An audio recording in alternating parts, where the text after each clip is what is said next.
This is the kind of episode of Sword of the Demon Hunter that really makes it a diamond in the rough anime, to creating a compelling mystery for the episode, building upon a previous event, and bringing all that together for our MC to accept the sorrow and regrets from his past, only to end up with one of the most heartfelt moments of the entire series from a character that was originally just an NPC.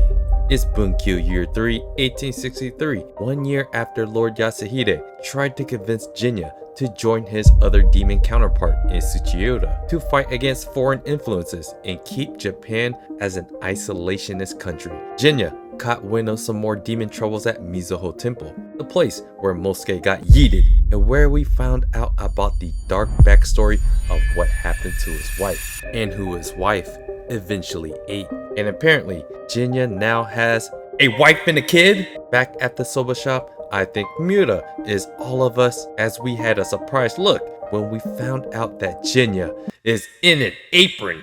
What is he cooking? Demons? This can mean many things for Jinya, even though Order Natsuga said that Jinya may need a plan after being a Ronin. If we run with the theme of the story, it's quite possible Jinya may be seeking out his purpose and understanding of life as an ordinary man. Knowing that Jinya will outlive this entire era, this is the kind of moment that you look back to cherish and realize that it will one day be gone. Ofu might be the most wholesome demon we know around and sends our boy some well wishes before he ends up.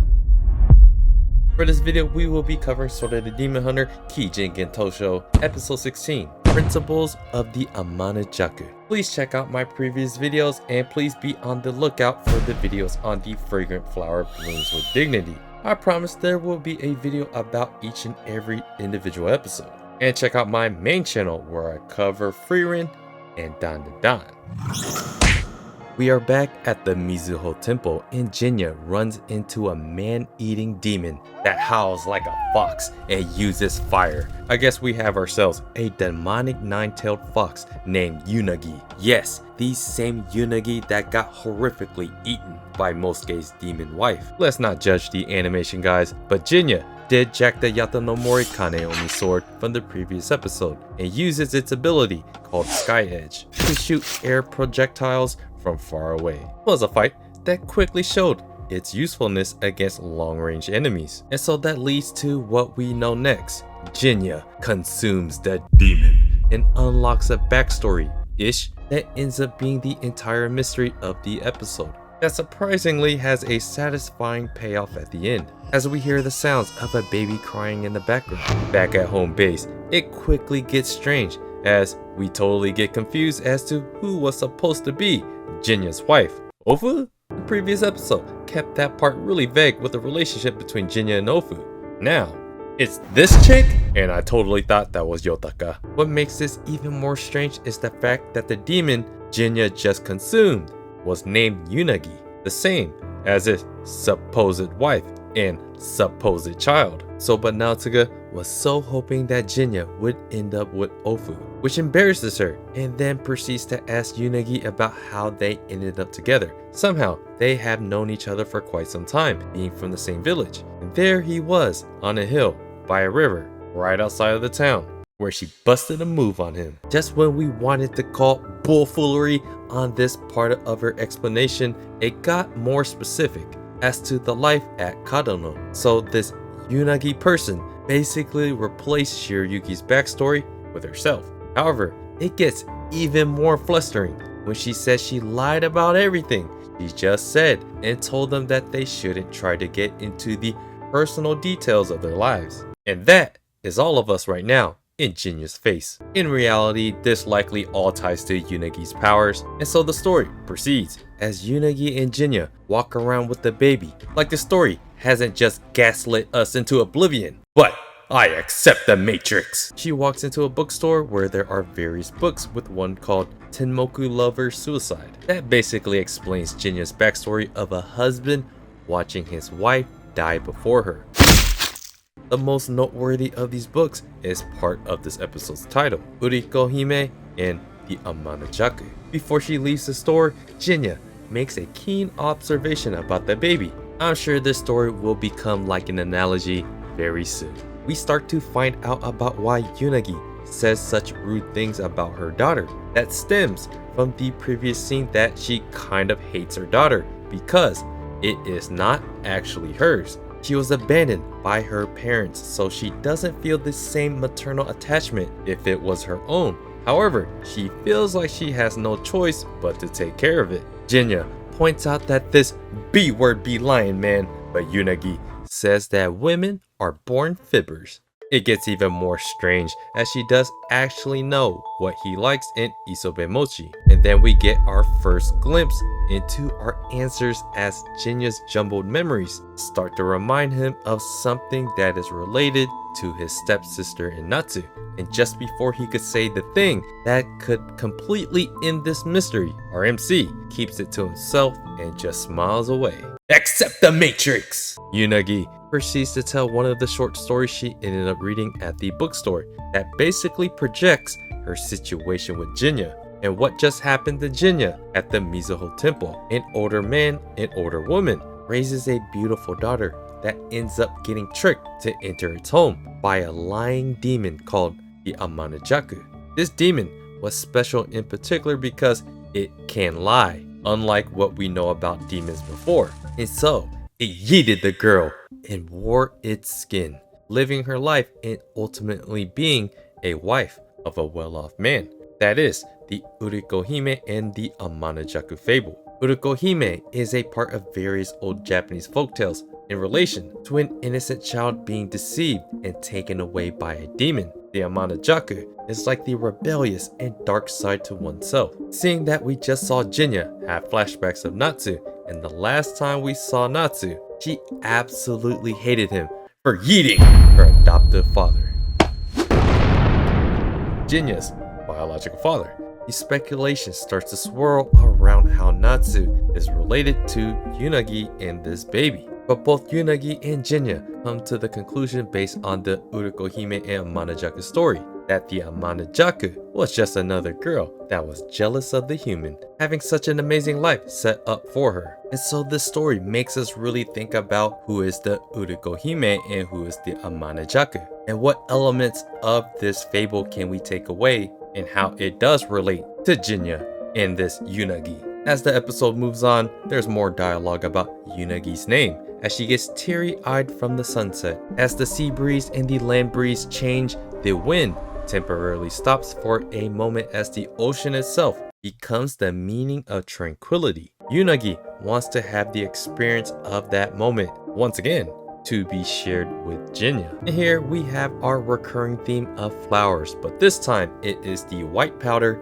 4 o'clock or nighttime beauty flower. They apparently only open during the afternoon to the later evening. With the white powder inside, it is used to play around like makeup, going along with the theme of the episode of an innocent kid being body snatched by a demon. With the idea of that flower being like makeup is important as to covering up what it actually is. In this case, what is Unagi covering up? This may be the episode that truly reveals Jinya's ultimate regret and his true feelings the most, spending the day with Unagi and the adopted daughter. Jinya asks her to call him by his name, and she says, Jinta, in which no one should know that name, besides the people at Kadano. The entire day and experience represented what Jinta wanted all along with Shiryuki. Jinta didn't have to allow the NTR to happen. Part of the situation is on you, buddy, for not going against the village chief and Kiyomasa by having 2 sentinels for 1 girl. Hit the like button if you guys are still tilted by that entire situation.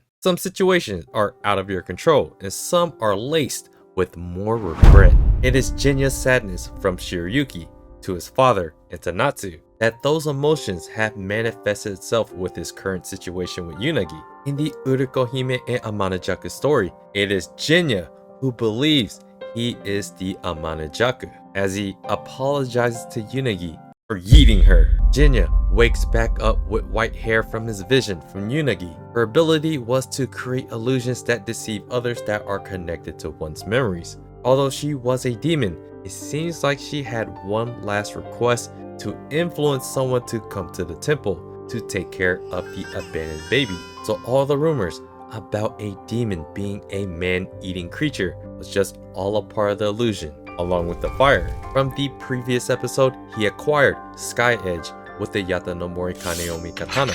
Now he has this illusion power in falsehood. And so, right before Jinya woke up from this illusion, Unagi gave us an oddly satisfying end to what this entire experience was all about. And that is to leave this baby, with Jinya being the father. With this act by Unagi, we can conclude that the reason why Unagi hated the baby so much is because she is the Amanajaku that is jealous of the baby. However, Unagi actually has a heart of gold, unlike the fable mentioned before.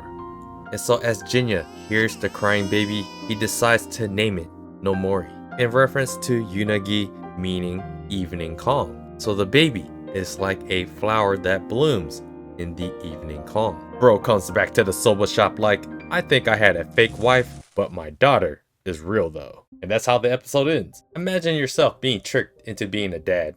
Would you guys be able to do that? This episode had many different parts where it felt like you could have had multiple interpretations of what was happening. I think the mystery of that whole illusion is what held this entire episode together. This episode would be what represents Sword of the Demon Hunter the most. Any of the fighting and the abilities that Jinya starts to assimilate, none of that really matters on the surface. This entire story is like a multi-layered abstract lesson of a bunch of smaller lessons through Jinya's experience. It's not about the cool abilities that Jinya is taking in. He's taking in the values that he's learned from that demon, the tragedies that led them to be what they are, and just the overall value of the experiences of that demon who was previously a human. And what made this episode a bit more special compared to the previous episode, the mystery of the previous episode had to do with something separate from the story, and it was an overall exposition of how the current world is like as it relates to the shogunate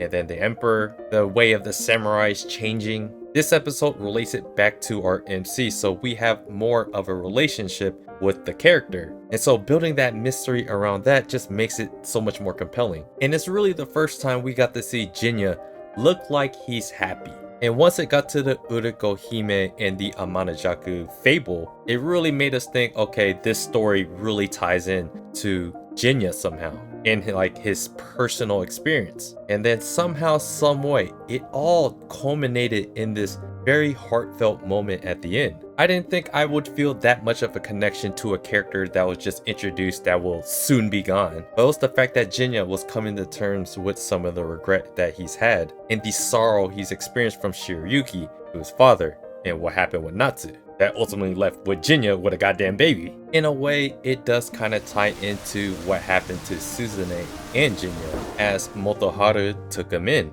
So it's like Jinya also seeing himself kind of in this child to give this child a second chance at life. Last thing I do want to emphasize is by Jinya emphasizing that he does kind of have a regret that he wanted a day like that day that he spent with Unagi, with Shiryuki. To me, that is him finally coming to the realization that he did regret not going after Shiryuki. Even though he couldn't control the village chief and Kiyomasa NTRing him, he could have gave tons of pushback and he could have fought for Shiryuki. And I think that most of us can agree that would have been the right decision to make. But no, let the entire village go down. So yeah guys, let me know what you guys thought about this episode of the Sword of the Demon Hunter. And do me a favor, hit the like button for wholesome.